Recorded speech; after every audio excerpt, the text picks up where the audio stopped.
Alright, so this is our second day of coverage of the very expansive Halloween franchise, and now we've come to two different ones. Two that kind of stand out when you look at the whole group. We're going to talk about the Rob Zombie ones that came out in 2007 and 2009. So, the first time we saw the first one, we were together, kind of. I don't know how much you remember that day. I remember it vividly.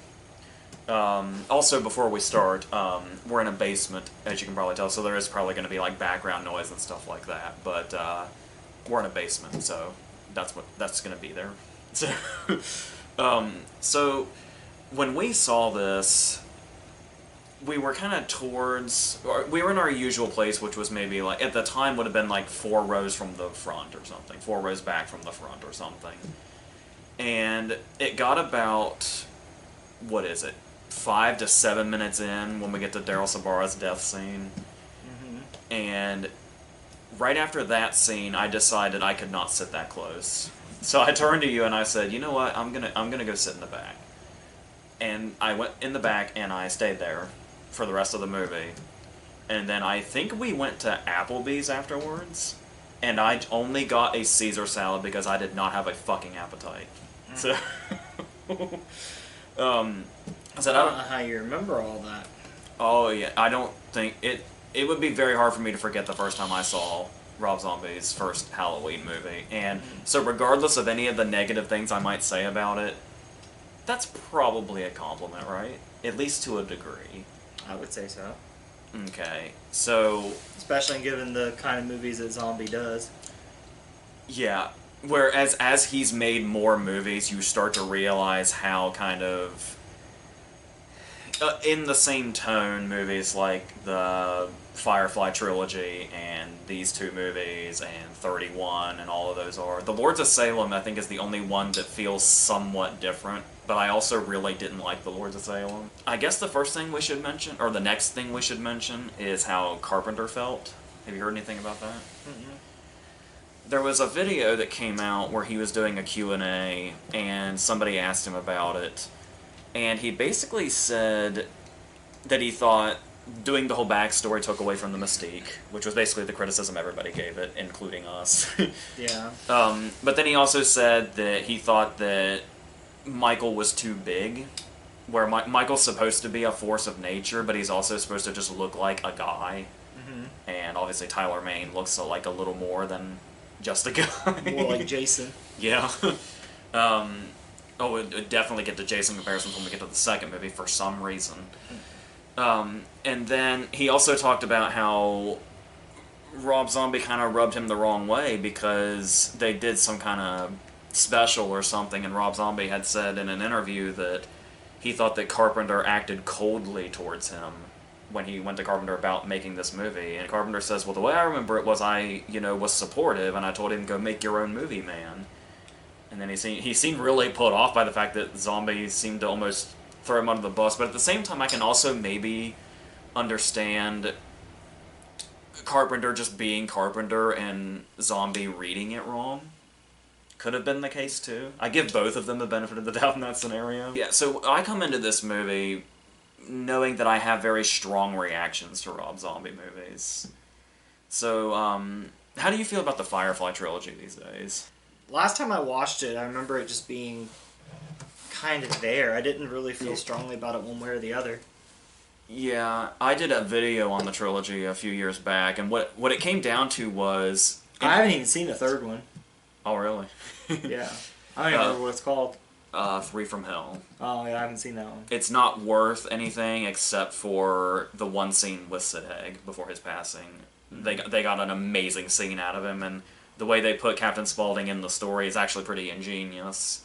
Where they wrote around Sid Haig's death is fantastic. But then the rest is exactly what you'd expect from a Rob Zombie movie, which we're going to talk about. Because to talk about his Halloween movies is to basically talk about every movie Rob Zombie's made.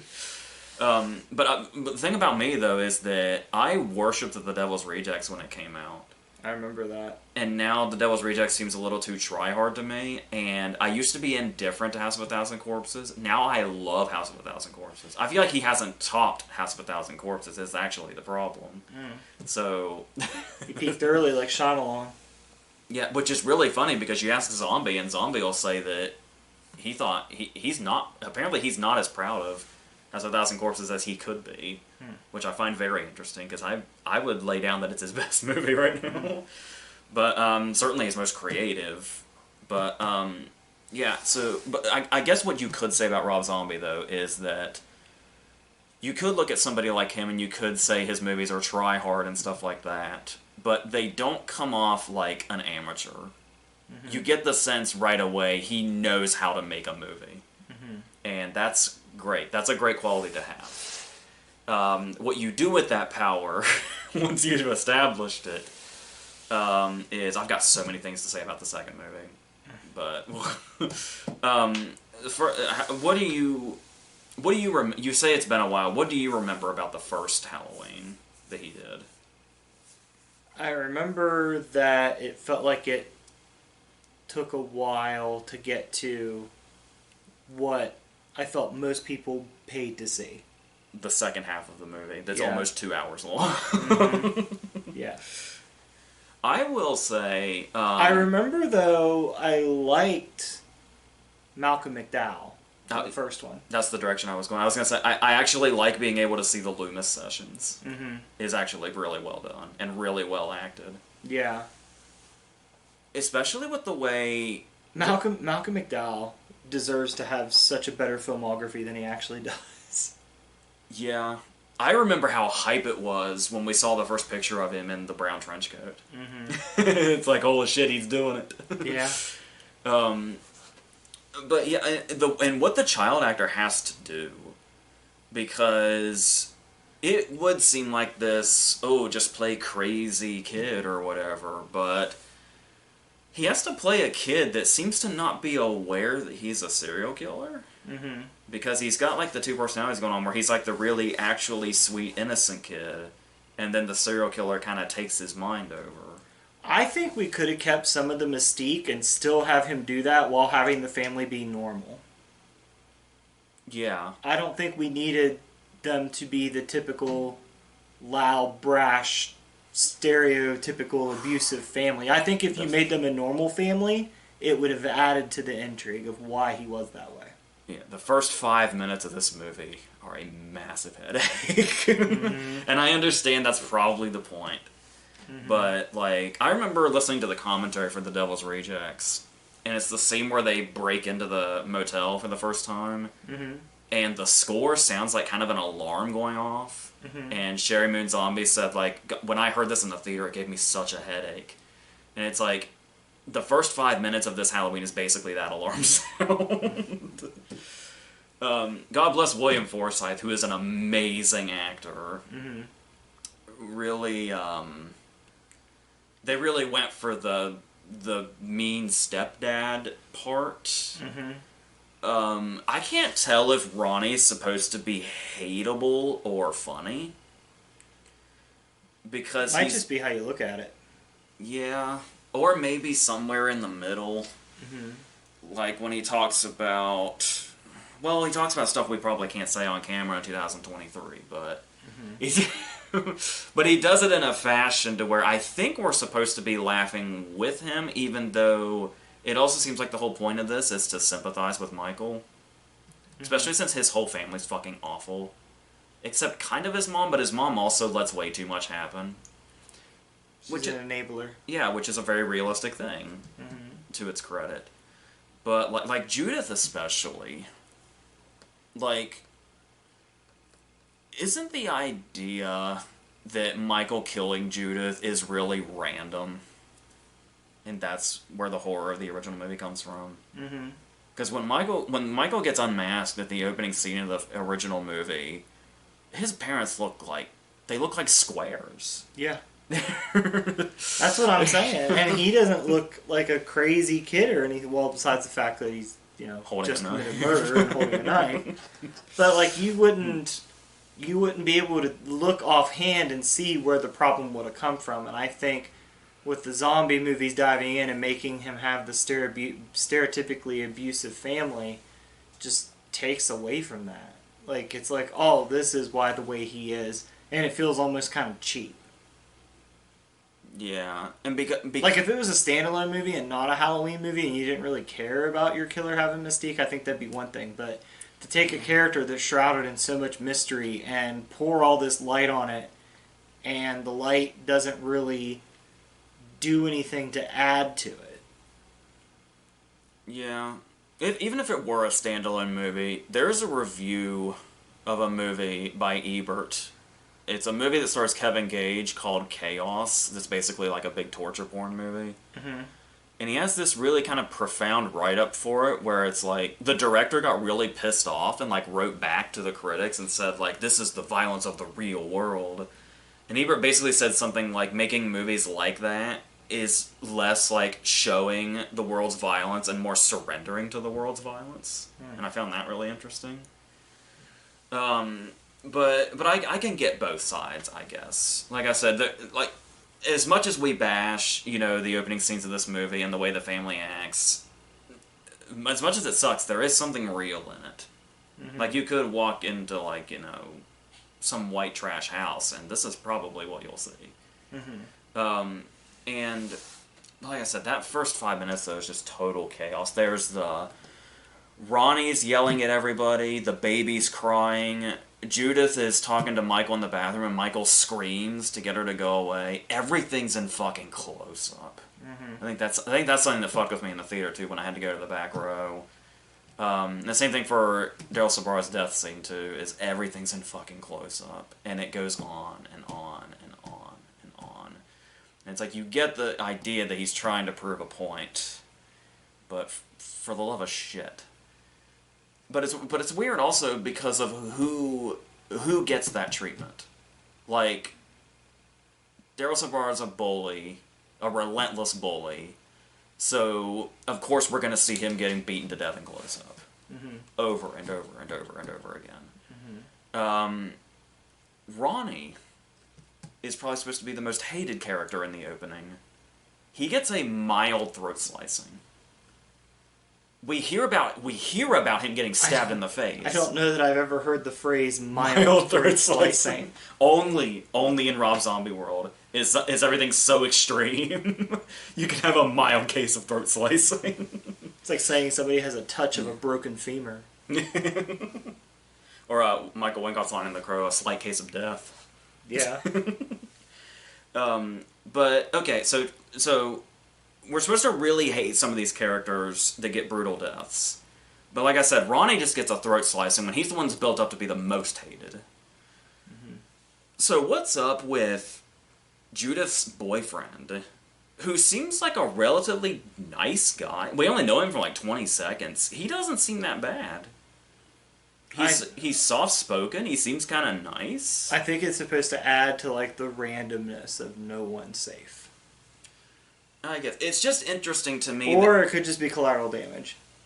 Yeah, in the midst of a rampage. But what's interesting to me is that Ronnie gets a mild throat slicing, and this... You keep using that word. I don't think you know what it means. And that's a good use of that one. Oh, yeah, thank you. But the boyfriend gets like the Daryl Sabara treatment. He gets beat and beat and beat with an aluminum bat over and over and over again. Why are we indulging on the boyfriend's death? Which leads me to my second question. Are we supposed to find satisfaction in their deaths when they were bad characters? Because that doesn't seem like the point either. No, it's not the point at all. The point, I don't know where this came from. Disney's done it with like Cruella and Maleficent. I don't understand why we have gone down this route of trying to be sympathetic to the villain. Yeah. I don't understand. I get you're trying to make the point that people aren't born evil, they're made that way, but sometimes I just miss a good old-fashioned, this person's an asshole because they're an asshole. Yeah, because the whole point of Michael is that he's born evil, right? Isn't that kind of the idea? Or not necessarily, it doesn't really delve into that specifically, but just that he is evil. I mean, the Paul Rudd one kind of outlines it to Yeah. where he's like strictly evil. Yeah. Well, but like we were saying, what Carpenter meant was that Michael's supposed to be a force of nature. Mm-hmm. So, yeah. So like I get the appeal, especially in 2007. I guess I can get the appeal of the idea of where where Michael would have started if he started human and he started not evil, and he did have that innocent kid, but. Yeah, but I think you missed the boat on that one. I don't think Michael Myers is the character you do that with. If you're going to do it with one of the classic slashers, your most innocent victim slasher killer is probably Jason. Yeah. Yeah, you could Might as well have just made a prequel with Jason. Yeah. I was going to say Norman Bates, but Bates Motel basically exists. Mm-hmm. But yeah, you totally could do that with Jason. Yeah. Jason's the one you could make sympathetic. Yeah, because what happened wasn't his fault. Yeah. Like, he didn't have a killing Judith moment. No. He didn't even start the killing spree, his mom did. Yeah. This isn't Jason's fault at all. Yeah. Justice for Jason. But as far as being in line with, being in the spirit of the franchise and the original movie specifically, something that might seem a bit too on the nose that I actually do like, and it's kind of funny that I'm saying this, the music, I feel like, works, and the callback music works. And the reason I think that's funny is, Rob Zombie made the movie. Rob Zombie knows music. Mm-hmm. But yeah, we used the theme, we used Mr. Sandman, we used Don't Fear the Reaper. I feel like all of those are used quite well, and they don't feel shoehorned in. Mm-hmm. Like, I really like the idea, talking about kind of seeing a backstory to Michael. There's a hint in this movie of the backstory of Michael I would have loved to have seen. And that's right before, when he's stalking Daryl Sabara. When Daryl Sabara comes out of the school and the theme is playing. Mm-hmm. And Michael's waiting in the woods for him. Mm-hmm. And it's like, what if we had a movie that was basically very similar to the original movie? Michael stalking around for long periods of time and then periodically killing people, mm-hmm. only he's just a kid when he's doing it. Hmm. That would have been a pretty wild movie. Hmm. And there's hints of it in this scene. That's what the start of this would have been, is him watching Daryl Sabara from the woods while the theme is playing. It's like, that's cool. Mm-hmm. And then he hits Daryl Sabara with a stick, and then he hits him again and again and again and again, and in close up. Then it becomes the Rob Zombie movie. Mm-hmm. And the idea of using Mr. Sandman to kind of introduce the second hour, which is the hour that we know going in, mm-hmm. I feel like the callback music works really well. So, that's how I feel about that. But, talking more about the Loomis sessions that I really love, do you think they're showing too much there, or do you think that's warranted? I like the ones where, like, Michael just gives him nothing. Yeah. That seems more plausible. That's another thing that would have helped the whole backstory thing, is if he was normal, like in a normal family, not him be normal, obviously, but being in a normal family, and I think it would have added so much if he didn't say a line the entire movie. Yeah. Much like another movie that exists. The original. Yeah. But I mean, even as a kid, he doesn't say one word. Yeah. He just speaks through his actions. Yeah. And that way you never know exactly what he's thinking. Yeah. And you might say, well, how is that not going to get too tired, though? Don't make the movie 2 hours. Yeah. That could be a good start. Yeah. Mind you, there are 2 versions of this movie.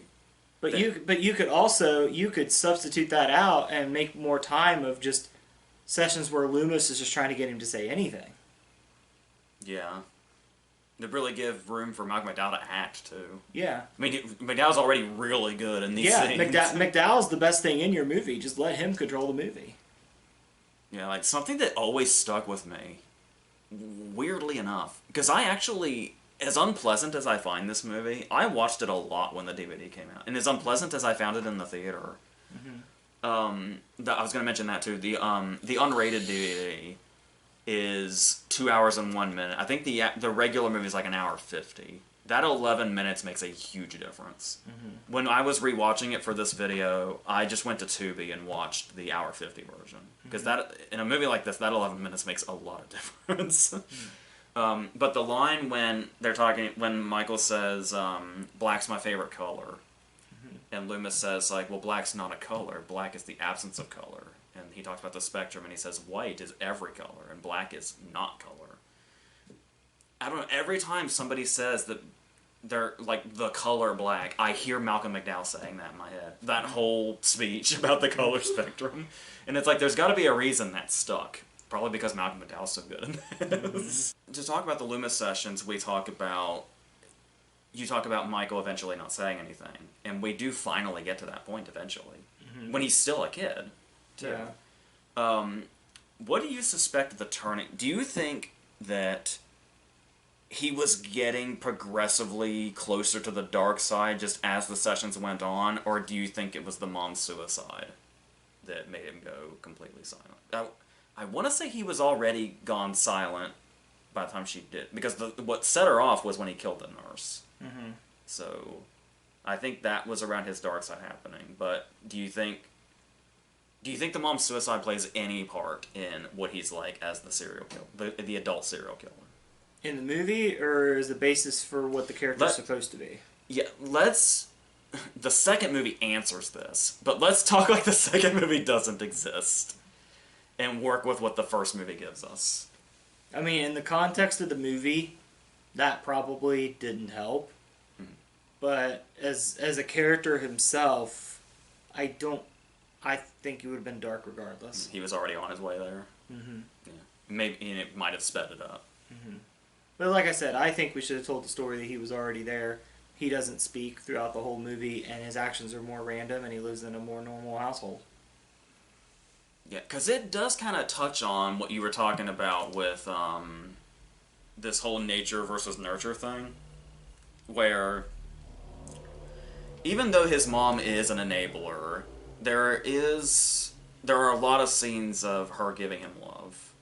Mind you, it's after he's killed the family, but still. But then there's another character that's interesting. Do you remember much about Danny Trejo's character? Yeah, I remember he was, like, friendly with him, and... He was, from childhood to adulthood, he was always, he was there the whole run Michael was there. Yeah. And was the only one that was nice to him. And Michael kills him 3 times over. You think it's that case of, you were nice to me, I'll let you live. No, he beats him, he holds his head underwater for long periods of time, then he crushes his head with a TV. I mean, honestly, to me, that feels more like classic Michael than anything else in the movie. Killing regardless of how you treat him? Mm-hmm. Yeah.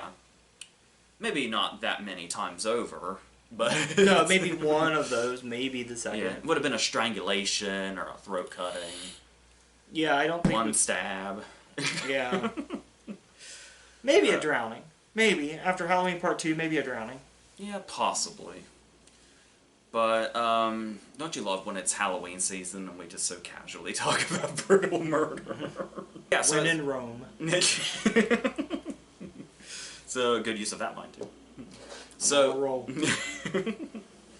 so between the love that his mom does show him after he's in this hospital or whatever, and what Danny Trejo shows him for the whole 15 years, yeah, the idea of he was just rolling towards that anyway. I think the movie wants us to think it's his mom's suicide. I think it's more in line with the character himself that he just got there. Yeah. It's more in line with what Carpenter had in mind, it feels like, too. Mm-hmm. You know another thing, too, is I think I know how you keep it interesting that he's not saying anything. And I know this is kind of a gimmick, especially there was a movie that came out a few years ago that tried this. But imagine if we did the prequel portion like Zombie did, and we take my idea of him not saying anything.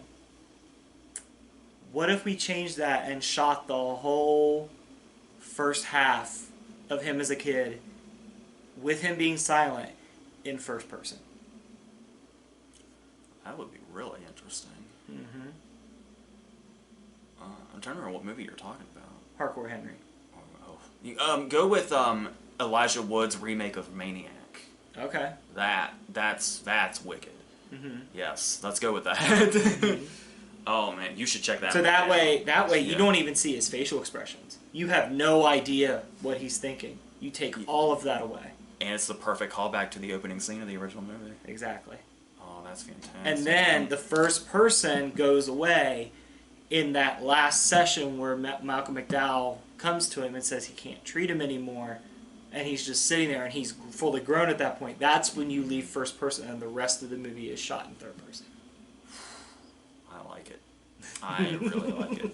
You should check out the Maniac remake with Elijah Wood, by the way. You could even do, I've got the transition shot. The transition shot is we're looking at Malcolm McDowell telling him this from first person, and Malcolm McDowell walks out of the room and the camera comes with him, and that's what takes us out of first person. And the last shot before we cut is just Michael sitting alone in that room.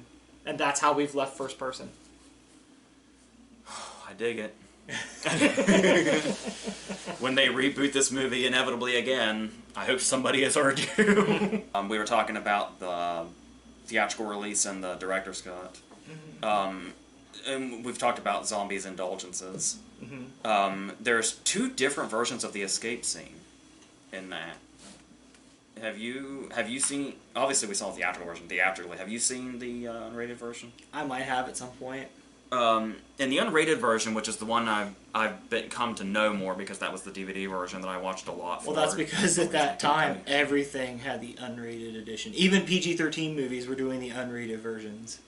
Yeah, but this one was the prison guard. I think it was Courtney Gaines. And they bring a female patient into Michael's room with the intention of assaulting her, and they get pretty far, and then Michael kills them all and walks out the open door. And it's like, that's probably unnecessary. In the theatrical version, it's Bill Moseley, Tom Tolles, and Leslie Easterbrook, and they're transferring him, and he kills them and leaves. That's better. Not only because we get Bill Moseley and Tom Tolles and Leslie Easterbrook, but also because it's just not as needlessly indulgent. We really didn't need the assault scene for Michael to get out. A transfer works just fine. David Gordon Green took that approach too, so so that's always kind of sat wrong with me, was that change. But that's just if you're gonna watch a version of this movie, just watch the theatrical version. It's the pacing is a little better, and doesn't feel as it'll feel really extreme, but not as extreme. I think there's a few less hits for every kill, just a few less. There's still over and over and over again, but maybe just a few less. But yeah, I think that about gets us to where the original movie picks up. He gets to kill. I do love the cameos. Like, when he gets the jumpsuit from the truck driver, we've added Ken Foree to the cast. And I don't know how many times I've been alone and just said the line, "I'm Joe Grizzly bitch" to myself, but it's a lot. Once again, don't know why, but it's in there, and it stays there, and it just comes out occasionally. Because if you let him, Ken Foree can be a movie quote machine. Yeah, I just saw From Beyond for the first time a couple of days ago. That's wild shit. We've been fans of Ken Foree since Kenan and Kel, because he's fantastic on Kenan and Kel. Yeah, and it was much later, actually, we saw the first Dawn of the Dead, the original Dawn of the Dead, and it's like, oh shit, it's Kenan's dad. Yeah. And then he's like this horror movie icon, it turns out. Yeah. Ken Foree, to me, is... He always adds something to whatever, especially a horror movie he's in. Yeah, it's like he adds a lightness, but he also has a commanding presence at the same time. It's a very interesting combination. Yeah. And his cameo in this is great. So it's like, if there's one thing where it's like, we don't even see the truck driver die in the original movie, we just see his body.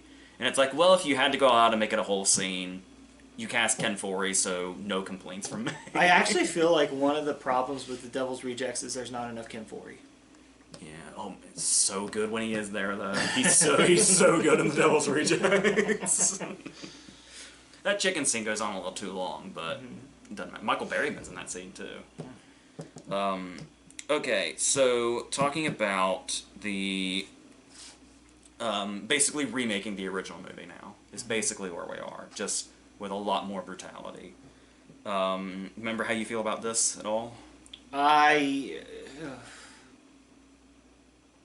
Laurie feels like a zombie character because she feels like she belongs in that first scene. You think so? Yeah, No. I much prefer Jamie Lee Curtis's more laid-back, average girl.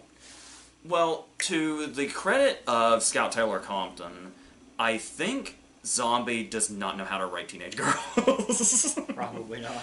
Because I counted, I think, 3 times. Mm-hmm. This includes Judith. By the way, I didn't mention that Judith is played by Hannah Hall, who plays the young Jenny in Forrest Gump. Which kind of, in many ways, blew my mind. But, I think the reason he can't write teenage girls is because he spends so many of his scripts killing them. Yeah, that could be. Because I counted, I think, 3 times, including Judith at the beginning. 3 times where teenage girls get together, and one of the first things they'll do is start fake moaning to make each other laugh. Because Judith, like, strokes, like, a milk bottle or something, and then Laurie does it at some point, and then when her, Annie, and Linda, like, all get together, they, like, fake moan at each other. What the fuck are you doing, Rob Zombie? So there's that. But I think another thing to keep in mind is that the writing... I don't know if I'm just so used to the original movie, because I hear the characters talk in this, and even in the newer trilogy, and it's like, this isn't the way Halloween characters talk. But it's like, number 1, they're teenage girls. Number 2, they're teenage girls in the late 70s in the original movie. So it's like, am I just really used to the dialogue in the original movie? It's like, or is it? It's like Rob Zombie replaced like the wanting to smoke weed of the 70s with like wanting to be obnoxious in the 2000s. Not too far off. Give it another decade, we would have come back around. And it does. But we'll get to that.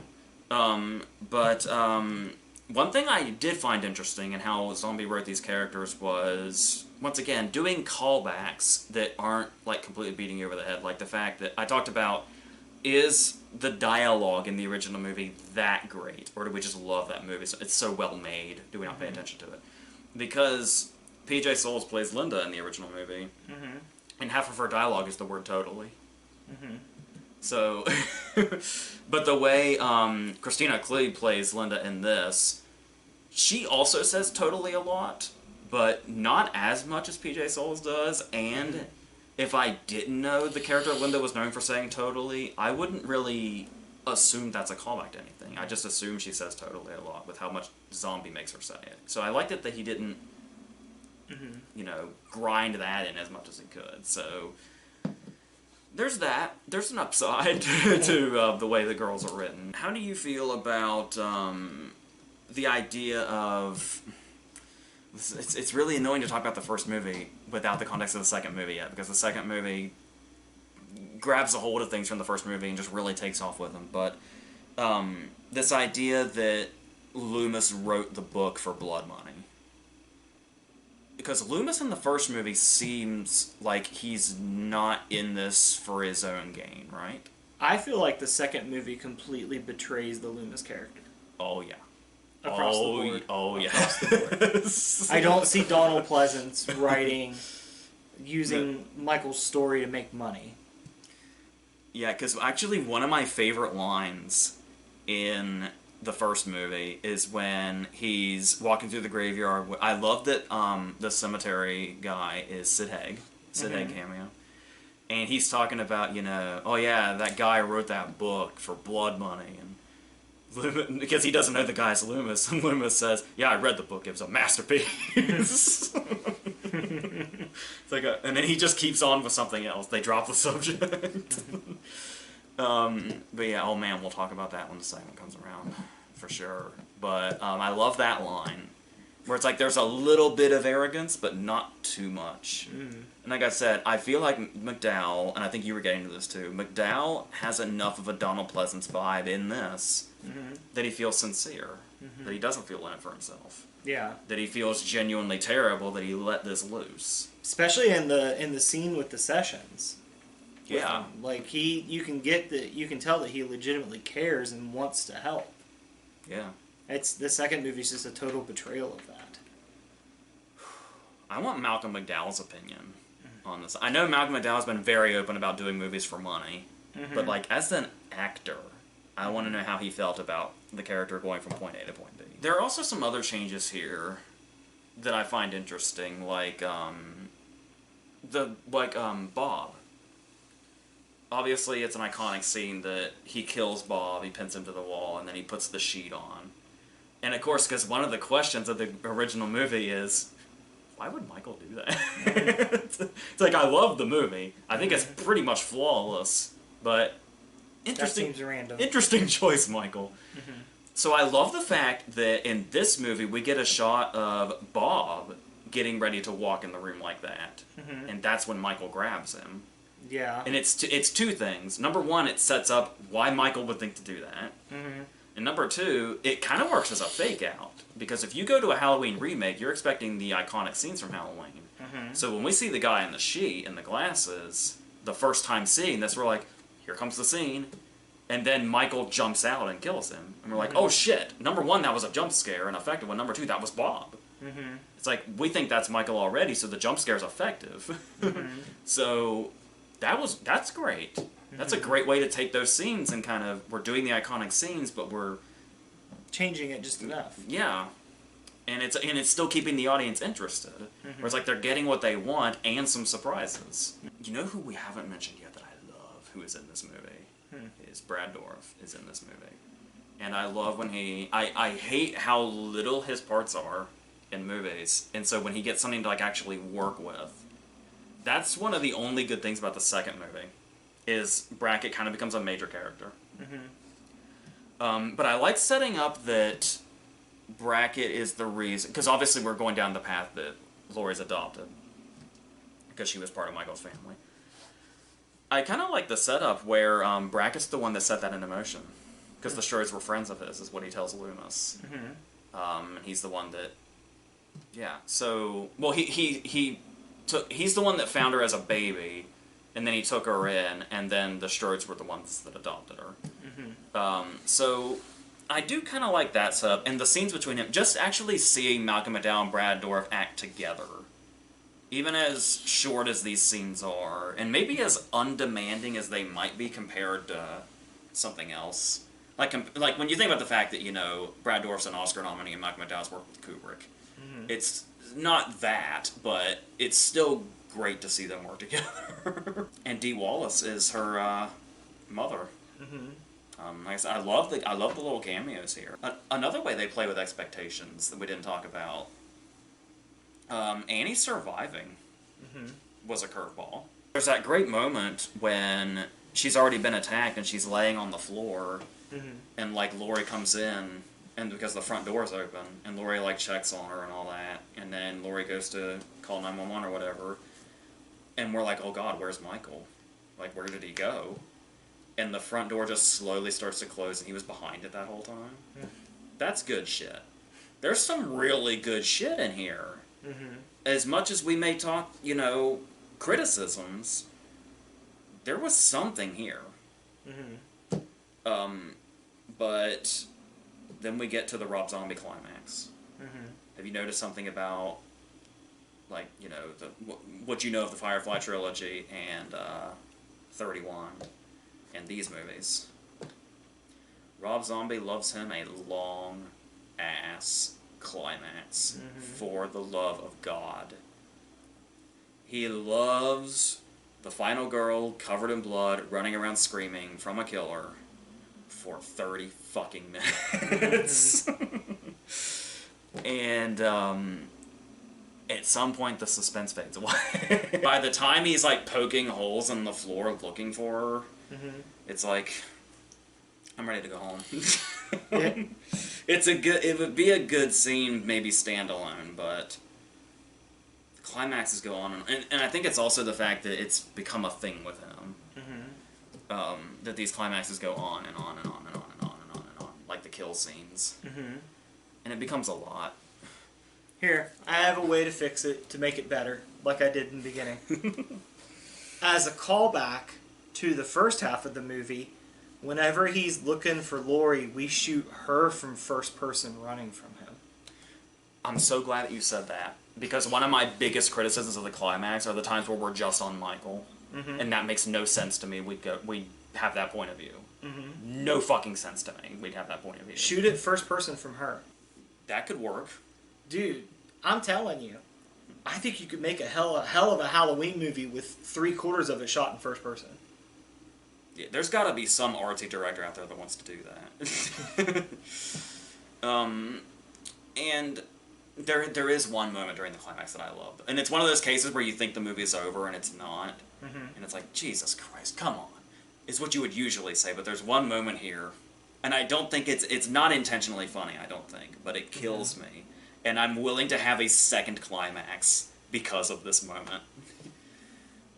Obviously, because of the original movie, we know the ending is Laurie saying, Michael being taken care of, Laurie saying, was that the Boogeyman? Loomis saying, yes, I believe it was.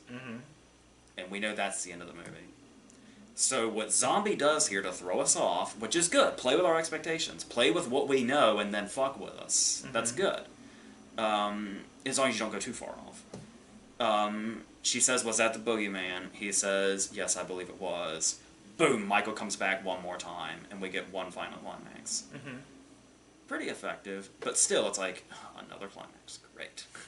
The thing that I love about this is when Michael busts through the passenger window and starts to pull Laurie out, Loomis's response in the background is, Jesus Christ, what the hell? It's like he's even like, I don't recognize who this is. It's like, another climax, really? Maybe that's what made him decide to betray his character in the second one. Like, that was his breaking point. His character was like, fuck it, I'm just going to make money off this. Yeah, and then this movie goes full Halloween H2O. I don't know about you, but when she shot him point blank in the face and got splattered in his blood, and the last shot was her screaming, I left the theater, while nauseous, I left the theater saying, damn, he made an open and shut movie. Nice. We're supposed to think Loomis is dead. And it's like, okay. It's like when we left Halloween H2O. It's like, yep, that's the ending. Don't tell me anything else. If anything else happens, I'm deaf to you. It's falling on deaf ears. That's the ending. The end. We got that here. And I'm curious. I've actually never looked into if he did intend it that way. Because it all seems pretty final. He didn't leave any cliffhangers in this. So, I'm not sure if the second movie was forced on him by the studio, or they were just like, hey, do you want this? And it's like a bag of millions of dollars or something. I don't know, but segueing, do you have anything lastly to say about his first movie? No, I agree with you. There was definitely some good things in there. It just, as a total project, I think we peeled the curtain back a little more than we needed to. And don't you feel so satisfied saying that, knowing that's exactly what Carpenter said? But like I said, I've floated my suggestions to how you could make it work. Keep him silent, shoot the kid scenes in first person. Let's go to the second movie that Rob Zombie made, which I guess I should start by saying something. If you've been watching our videos since we started the whole YouTube thing, there's been kind of a lot of build-up to this eventually happening. Because every single time this movie has come up, I saw this when it came out in theaters, and ever since then in 2009, I did not see it again until I watched it for this video. So that is 14 years? Wow. For 14 years, I've been calling Rob Zombie's Halloween 2 one of the worst movies I have ever seen. And I have seen over 12,000 movies, if my count is correct. So that's how I started going into this movie. It was astonishing to me when I went back and rewatched it and realized it's only an hour and 45 minutes. Because I felt like I was in that theater for an eternity. I was like, oh my god, he surpassed the runtime of his first movie. He didn't. It's 5 minutes shorter. And it felt like one of the longest times I've ever been in a movie theater. But what I also found when we were talking about giving Zombie credit, and because here's the thing, as I say, I feel like it's one of the worst movies I've ever seen. A thing I also say a lot is the worst movies ever aren't bad movies. The worst movies ever are boring movies. Or forgettable movies. Mm-hmm. Like, you know, those movies where sometimes this will happen with a movie you like, but movies that just leave no impression whatsoever, where you could watch the whole thing and you don't remember a frame of it. Mm-hmm. When I watched this movie back, I found that it left so much of an impression, I remembered, like, every scene. Without seeing it for 14 years after the first time I saw it, I remembered, like, every scene. So, whether that has merit or not, I find that's really hard to decide for me. Like, do I take that into account in a positive way?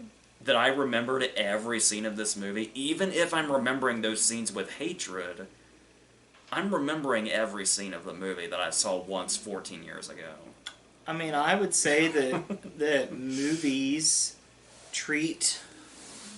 Well, no, not necessarily. I was going to say, I think a lot of movie studios would treat bad movies like that leave an impression and are really bad. I think they look at it as long as people are talking about our movie, who cares?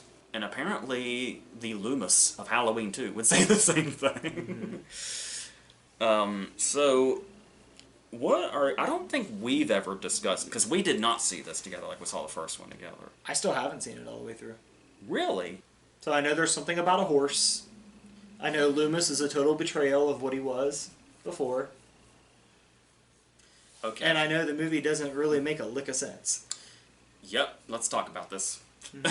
Okay, so it starts off with the definition of what a white horse is in this scenario, which is something like, it's kind of like the Grudge thing, where it's like having like the feeling inside you or something. Like I don't fucking remember now.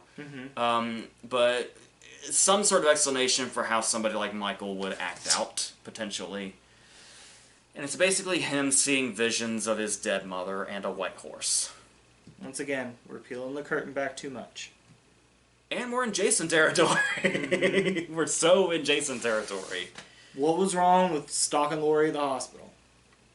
Yeah, it was, well, here's the thing about that, is the hospital scene in this movie, I'm not even sure if it's one of those things where it's just a dream sequence, or it's something that happened and she's reliving it as a dream sequence. It got us a Richard Reel cameo. It served that purpose. Octavius, I mentioned Richard Reel before, Octavia Spencer.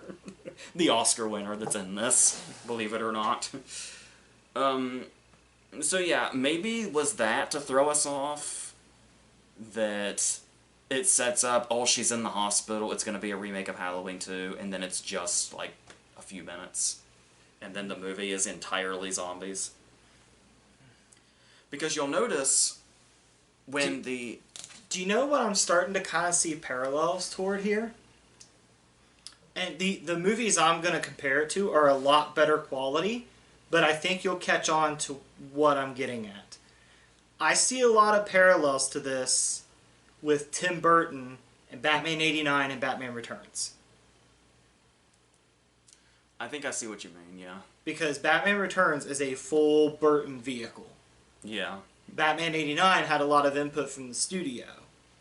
And I think Rob Zombie's the same way, where you take Halloween 2 where he had total control, and even though his first Halloween movie wasn't great, there might have still been some limitations put on him. Yeah. It's hard to believe there'd be limitations when it comes to this movie. This feels like somebody doing whatever the hell they want. Like Batman Returns does. Yeah. And Batman Returns got clearly, criticisms. if you look back here, I don't have a problem with that. Yeah. I do if the movie's not good, which I know some people say Batman Returns isn't good. I dispute that. I think it's exactly what it says it is, but Yeah, it made something that wasn't horror into horror. This took something that was already horror and turned it into fuck if I know. It's just trying to assign meaning to something that the greatest part about it was there was no meaning. Yeah. That's kind of the best way I can put it. Yeah, that pretty much says everything. Mm-hmm. I mean, it's... Okay, let's... First of all... Michael's one of those characters, I don't need to know motivations. I don't care. Yeah. I just want to see some dead cheerleaders and teenagers. That's all I want to see. You mean babysitters? Well, both. Yeah. But... fictional world. Yeah. It's horror movie season. Fictional characters. But, Another good use of that line. Yeah. So, let's talk about that, actually. The idea of... We watch these kind of movies for... This is a whole discussion, but...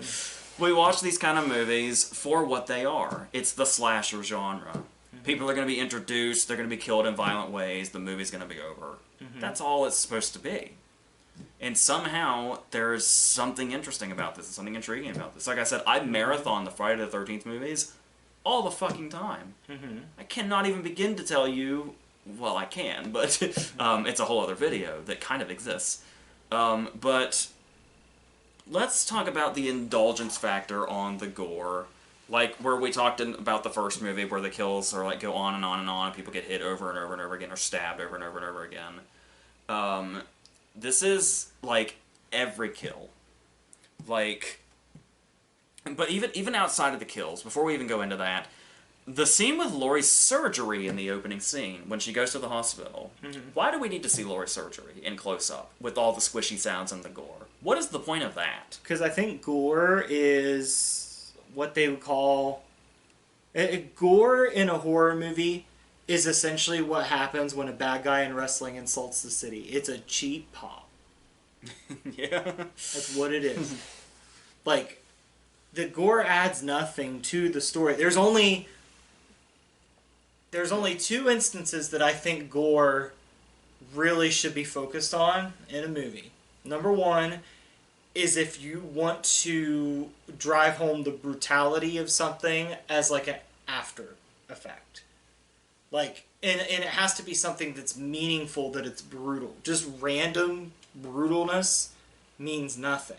But if it's a character that you know and you've grown with, I can't think of an example in right the case now. of this movie, it'd be Annie. Yeah. And the other is, honestly, comedy. Yeah, okay. I can Gore, see. gore in a comedy can be... But it's designed to be funny. Like, Anything in Shaun of the Dead. That... Almost anything in Shaun of the Dead. That, or like when the guy's head comes out of Austin Powers and his head's gone and there's just like bones sticking up. Okay, yeah. Like that could be funny. I think just having gore for the sake... That's why I don't like the Gore Fest movies. That's why I'm not huge on Saw or anything like that. I don't think gore really adds that much. If you're going for a gross out factor, I think... If you're relying on the gross out to sell your tickets, I think you need to take another path. Yeah, because an example of what you were talking about with it being a character that we know and love, like Annie, for instance, most of the deaths in this are stabbing 50 fucking times. That's a bit of an exaggeration, a bit of an exaggeration. But it's like every sound effect, every stab, every grunt, every... death rattle, even.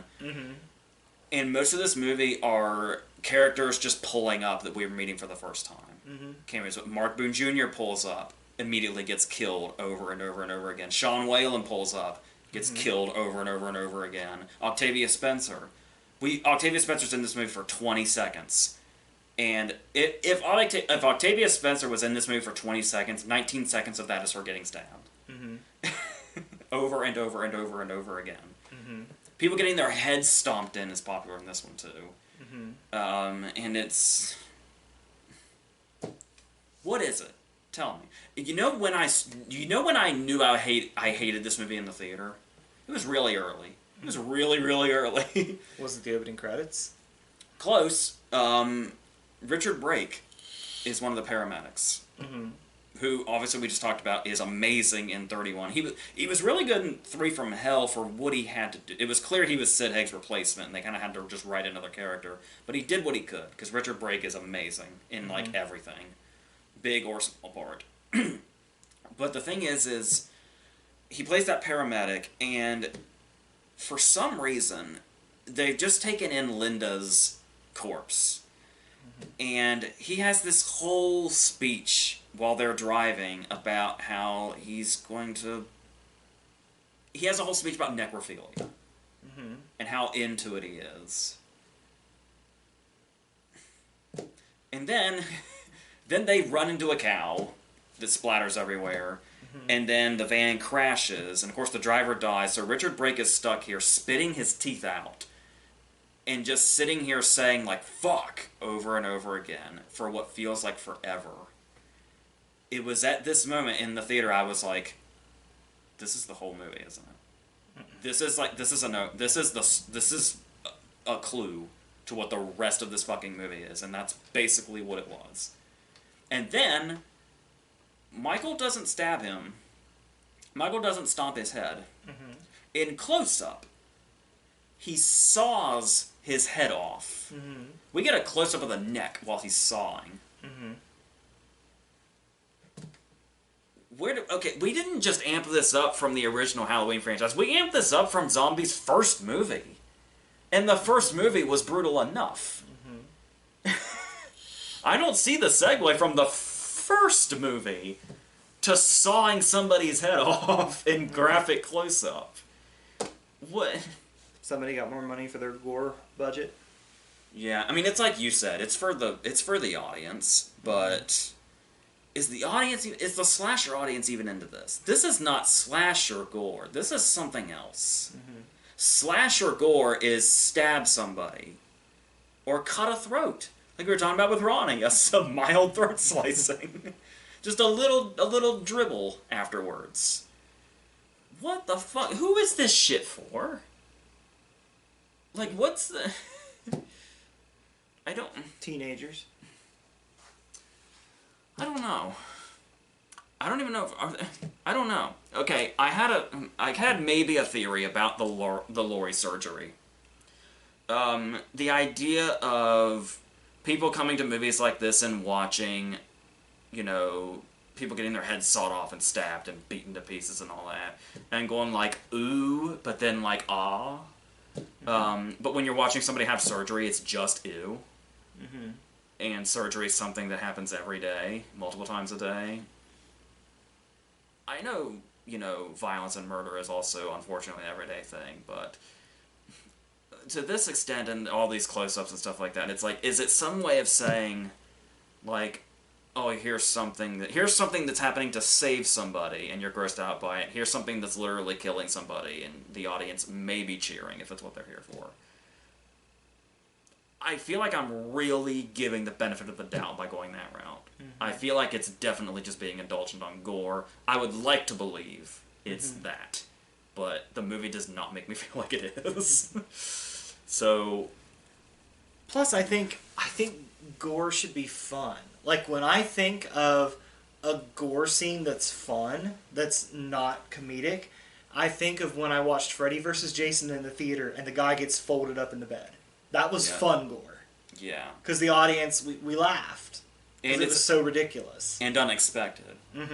Another unexpected... I've already talked about this month. Anne Ramsey's death scene in Deadly Friend was so out of nowhere and so over the top. It made me laugh my ass off, and it was disgusting. Christy Swanson throws a basketball at her head, and her head explodes. I mean, that's amazing, right? But, yeah, like you were saying, there's not any fun factor. And I feel like Zombie's saying, like, you know, murder shouldn't be fun. You're making a Halloween movie, dude. Yeah. They made a whole franchise out of this kind of being fun. Look at all the Jason kills. There's people that rank their favorite Jason kills. Yeah. And mine is the sleeping bag against the tree. That's my favorite. Yeah. Everybody credits Jason X for that when it started in the 7th one. Mm-hmm. Then Jason X just called back to it. Mm-hmm. So, the reason I know that is because those movies are so rewatchable, because they're fun. Yeah. I've seen this movie twice in 14 years. And I love this genre. This is like one of my favorite genres. Mm-hmm. And this is just completely unpleasant. Just all around. Mm-hmm. And I had the Ronnie thing going on with Richard Brake, where it's like when he's talking necrophilia about Linda's body, is it supposed to be funny? I have a scene of gore, thinking back to what I was thinking of, to where it kind of means something. Drew Barrymore in Scream. Yeah. The brutality of that was to show, like, to set up that it doesn't matter who's in this movie, they could all meet this fate. Yeah. That, to me, felt like gore with purpose. And there's a surprise factor because we didn't see the hanging part. Mm-hmm. We just think it's like, oh man, she's getting really stabbed, and oh my god, her parents can hear. Mm-hmm. And then seeing the body afterwards, like, hits you suddenly. Mm-hmm. So that, yeah, I definitely can get that. You're not going to find any feelings like that here. I think gore works better as an after effect than it does as a effect that you watch happen live. Because especially if you're squeamish, you're going to turn away. But the gore factor for after, you could still take all of it in, and you're probably not going to feel the need to look away as much. And you can take it in. You know what this conversation's making me hate even more about this movie? That it exists? Yeah. Well, one of the scenes we talked about when we were talking about beloved characters meeting an end that we've set up to care about is Annie. Mm-hmm. Because not only is Annie already a returning character, and already, like we were saying, it's already kind of like, whoa, Annie survived the first movie. She didn't in the original movie, so that's an interesting turn. Mm-hmm. Must have been for a reason. Mm-hmm. Apart from just not having the heart to kill Danielle Harris because she's a staple of this series. But the idea of... I feel bad we didn't even mention Danielle Harris when we were talking about the first movie, because she's a staple of the series. But they really play up her relationship with Brad Dourif in this movie. Mm-hmm. We really see the father-daughter relationship, and it's real, like, banter between them, the relationship they have, it's actually kind of nice. Mm-hmm. Until you realize why they're setting it up. Mm-hmm. Because we're going to brutally kill Annie. So, talking about the deaths having weight, if we actually care about the characters. Mm-hmm. We're talking about these characters just drive up, we've never met before, and we have to watch them get stabbed 100 times. Mm-hmm. There's not up the number every time, because that's what it feels like. The way they do Annie's death is she's attacked, we see the setup to the attack, and then Laurie and her friend are coming home, and then Laurie and her friend come home and see, like, everything in disarray. There's everything's turned over, clearly some kind of scuffle happened here. And then we're getting flashes that don't really show us anything of Annie screaming and these things turning over. Mm-hmm. And then Laurie opens the door and Annie's completely covered in blood and dead. So, they don't even really show Annie's death. Mm-hmm. Now... You could say, yeah, that's out of care for the character.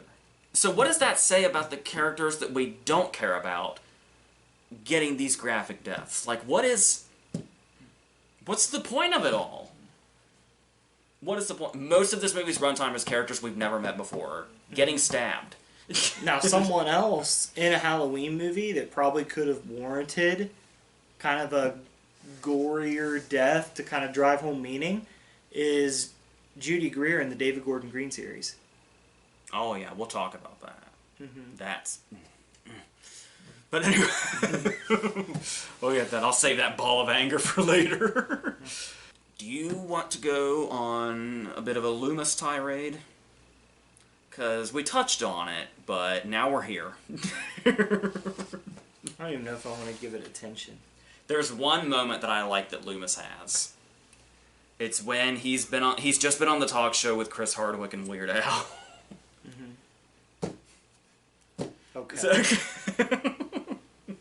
And he's gotten roasted. So he's coming out, and it kind of shows how fake he is in this moment, which is kind of a bad side of it. But it's a funny moment from Malcolm McDowell and his performance. So it's sort of like when he's talking to Sid Haig, and he's like, the book was a masterpiece. And it's like, it's a throwaway line that's funny. It's when he's walking out. They do the King of Comedy thing, where we don't see the show until later. We just know it went bad. And he comes out, and he's screaming at his assistant, that was the most humiliating thing in my life. And he looks into the lobby at somebody and just says, like, good night. And it's like, so he's got his business side, his I have to be a nice guy thing going on. Even though nobody apparently in this universe knows him as a nice guy. Everybody knows him as the blood money guy, the greedy guy now. So, I don't know, but it's a funny scene, even though it makes no sense because everybody hates him already. Another line that he has that really stands out is, what the fuck has Loomis become? Is when he tells his assistant... Okay, look. Let's think again about the Loomis of the previous movie. The one during the sessions, and he talks to Michael, he really cares, and then once Michael gets out, he's like, oh god, what have I done? I let this out. I need to stop this. I need to go to Sheriff Brackett, have those scenes with him, try to convince the town.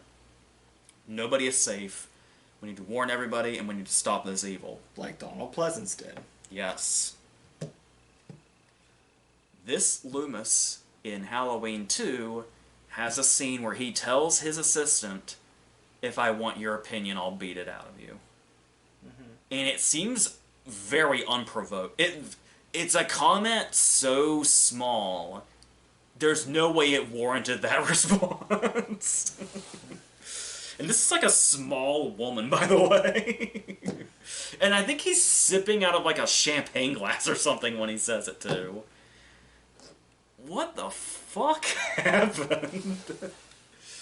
And okay, here's the thing too.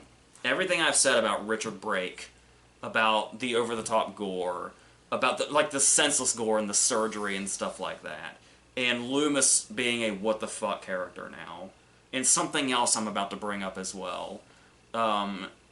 Remember how I said I remembered every scene of this movie 14 years later? What I also thought would happen was it would be a case of, oh, my opinions changed since I had just turned 19 when this came out. And it's like, now I'm in my 30s. It's like, typically, my opinion changes in some way. Every criticism I had came back to me. Like, there's usually something where it's like, oh, maybe I was too hard on that, or it's like, oh, why did I go so easy on that? I felt exactly the same way about the same things as I did 14 years ago. Like, every complaint that I had that I was telling people came back to me when I was rewatching it 14 years later. Because another one that came to mind was the dog thing, where the idea that Michael eats dogs, which is a thing, because he got hungry. But did we even see the dog in the original movie? They just look down, out of frame. Mm-hmm. It's like, dead dog, he was hungry. So, you better fucking believe in Rob Zombie Land. We're going to... We see him strangle the dog in the original movie, but we don't see the dead body eaten. So, I get what they're doing. There's a whole thing where Laurie does not eat meat. So they get a pizza. She wants just pineapple. Brad Dourif wants meat. And so they get it half and half. And she wants no meat touches this. It makes her puke when she eats it, because that's the one gross thing that wasn't in this movie yet. And then there it is. And so Brad Dourif has this whole thing about, going back and, man being made to eat meat. They were meant to eat meat and stuff like that. So cutting back and forth between him saying this and Michael eating this dog is a way of, saying, Michael's primal. Michael's the basic instincts of man or something, from the caveman days or something. Okay, I guess, but close-ups of Michael eating the dog by this point in the movie is, oh, you're doing that thing again. You're doing that thing again where you're overindulging for the sake of overindulging. That's the only thing you've proven how you feel about making the gore in this movie. So, I do like the moment where Brad Dourif gets to do the Cat Ballou scene. Because, like I said, Brad Dourif getting to show off a little bit is the best thing this movie's got going for it. And there's the what's his name? Daniel Roebuck scene, where he's the owner of the strip club. Where we're going back to the blood money thing, where the strip club is using a picture of Deborah Myers as, hey, this is where Michael Myers' mother danced, come and see. Mm-hmm. So he's using her for publicity. So there's a very long scene of him killing everybody at the strip club. And it's like, yeah, because they exploited his mom. The scene is very long. They spend so much time on this. It's just trying to make him sympathetic again. I guess. It's not needed. There's also a moment in this during Annie's death scene that would have been spectacular if done a different way. I mean, the original movie always had moments where the score kind of kicked in a little bit. But it was just that little sound. You know, when I say the sound of the Halloween score kind of kicking in when something appears, you know what sound I'm talking about. Mm-hmm. But it's the moment where Annie's in the bathroom and she shifts the mirror and Michael's face is in it, but she doesn't notice right away. Mm-hmm. Imagine if that happened with no score. It was just that shot. And, like, you had to wait for people... Like, the famous Toni Collette scene in Hereditary, where it's just a dark room for, like, 30 seconds, and you look at the room long enough until your eyes adjust, and then you see Toni Collette in the corner of the ceiling. And it's like, holy shit. But it's like... No, the score has to let... I'll bet there were people that didn't even see Michael yet, and the score's already going... Ugh. It's like, what are we looking for? Where is it? Oh, there he is! Not the way you want your audience on edge. You want them to see the threat. You don't want the score to tell them the threat is here. You want the threat to sneak up on them. A movie that does a good job of that is the first Conjuring. I thought of another movie where the gore is used more for comedic effect. Cabin in the Woods. Yeah. Yeah. It's possible. It's all possible for stuff like this to work. And this movie doesn't find any way for it to work on some emotional level. So, I guess the last thing that I just really, really hate is... Actually, okay, so it's this whole thing of him having visions of not just his mother, but his younger self. Which, by the way, I'm assuming young Michael was recast because the other actor grew out of the role. It was only 2 years, but kids grow fast. Mm-hmm. So, weird choice in writing to know your actor's probably aged out and to keep writing young Michael, knowing you're going to probably have to recast him. That's just weird, anyway. So, when it's not necessary to have a young Michael in this movie. No, you told that story. Yeah.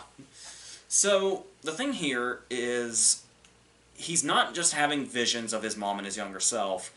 Laurie is having shared visions with him. Sometimes she's in the position of young Michael. Like, there's a moment where there's a flashback to him killing Ronnie, but instead of young Michael and Ronnie, it's Laurie and Annie. Mm-hmm. Why? Okay, so one thing this movie does go into is Laurie learning that not only were her parents not her parents initially, they're not her blood parents, but also she's Michael Myers' sister. Mm-hmm. And the blowback from that, like, from mentally and from the community.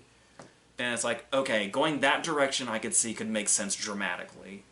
But then it just turns into, oh, my life's fucked up, I'm gonna go party because I'm a teenager. I'm gonna get drunk and fucked up. And while that may be accurate for many teenagers, probably, it's a boring character because we know that shit. We've seen that shit. There's nothing new to go into with that shit. Oh, I'm gonna go get fucked up because my life's fucked up. Mm-hmm. Who the fuck cares? So yes, she's having these shared visions now, and yes, we're getting nightmare sequences where I talked about Rob Zombie knows how to make a movie. Well, now we're getting into flashy shit. Like literal flashing shit. Flashing nightmare sequences, close-ups of screaming. This shit feels like straight-to-DVD shit. This is fucking amateur hour. Is, epileptic seizures to the audience, and that's... Like, every possible way this movie could lose me, it lost me. Pretty much. So, and there's no impact. Loomis finally dies this time, for real. No impact. 2 reasons. 1, you made him an asshole. 2, we thought he died already when we saw the first movie. It's done. It's over. Our, oh my god, Loomis died thing is gone. We spent it in the first movie. Mm-hmm. And like I said, we've got nothing left, not only because of that, but because you made him as hateable as you possibly could for seemingly no reason. I can understand where the blood money thing maybe seemed interesting, and maybe seemed like, this, could be a reasonable way the character would go. Reasonable from a writing standpoint. But, it doesn't work. And then the whole cliffhanger of Laurie taking the place of Michael, like taking Michael's role, like walking out of the shed with the mask and then smiling at the camera at the end, seeing the vision of the mom. I can't think of another word. Lame. It's fucking lame. That's the best I can do. I'm out of negative adjectives except for lame. That's what I'm left with. I was hoping it would get better. With age. And it's exactly the movie I remember that it was. I mean, I guess you could credit it for not getting worse with age. That's hard to do. Well, also, when you're in the theater, like, I was just watching this at home, like, on the computer. Mm-hmm. When you're in the theater, a movie like this feels like it's assaulting you. So, it's... The first movie did too, but I got over it. But this was another level in a way that I just cannot get behind. So, yeah. So like I said, as far as it being one of the worst movies I've ever seen, now that I have 14 more years of movies having been watched since then, maybe I don't say that as easily, but it's one of my it's easily one of my least favorite horror movies, and that's also kind of hard to say because bad horror movies, when you go like no budget horror movies, it's like a whole other land in itself of just shit.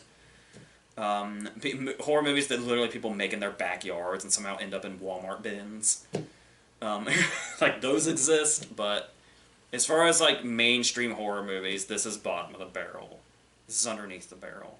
I won't steal Roger Ebert's line and say it doesn't even deserve to be mentioned in the same sentence as barrels, but it's basically there. So, yep. So, even though I'm not a fan of Rob Zombie's movies, like, post The Devil's Rejects, and I guess post his first Halloween movie, I have a hard time believing they get worse than this. Like, 31 is better than this, Lords of Salem is better than this, Three from Hell is better than this. So, that's how I feel. Isn't that like saying that this cat turd doesn't stink as much as that cat turd? Yes. Yeah, it is. This one came from a diseased cat, though. So the first movie just came from a normal cat. Yeah, I don't think the first movie's bad. There's enough in the first movie that redeems it from being, like, this, like, its worst parts. Like, being identified by its worst parts. But, oh, man. What a waste of Malcolm McDowell being a perfect Loomis. So, because we got sensitive Malcolm McDowell. Usually when you see Malcolm McDowell, it's like directors want him to be crazy Malcolm McDowell. Mm-hmm. So I love that we got sensitive Malcolm McDowell for the first movie. And then this one we got... I'm here for the paycheck Malcolm McDowell. So... And even paycheck Malcolm McDowell is worth it if this had just been a different character. Like, if I would honestly love this Malcolm McDowell performance, I think, if it wasn't Loomis and we're supposed to believe it's the same character that was in the first movie. Regardless of what he's been through. Mm-hmm. Yeah. So, anything else on your end? Sounds about as horrible as everybody says it is. Alright, so, yes, as we've alluded to, we are not done with the series. We've got 2 more Halloween videos coming. There's going to be... we're shooting these in advance, so I gotta remember. I think there's a movie club next, after this, and then there's 2 more Halloween videos, and then the month of October will be over. So that's where we stand here. So if you don't have anything else to add, I think that's it.